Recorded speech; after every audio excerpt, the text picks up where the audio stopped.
तो दोस्तों, आज की इस वीडियो में बताएंगे कि भोजपुरी की एक्ट्रेस आम्रपाली दुबे की सौतन के बारे में।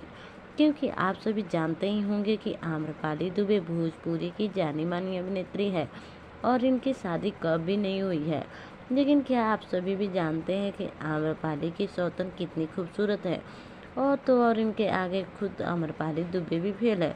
आप सभी जानना चाहते हैं कि आम्रपाली दुबे की बिना शादी के ही आम्रपाली की सौतन कैसे हो सकती है।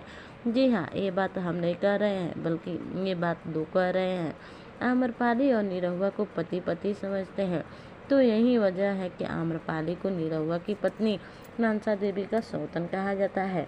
और आम्रपाली की जोड़ी निरहुआ के साथ बहुत अच्छी लगती है। इनकी जोड़ी पुरानी फिल्म में धमाल मचा देती है और इनकी जोड़ी काफ़ी पॉपुलर भी होती है। जी हाँ, इस तरह के आम्रपाली बिना शादी के ही बन गई सौतन। तो इस पर आपका क्या राय है, कमेंट में ज़रूर बताएं। धन्यवाद।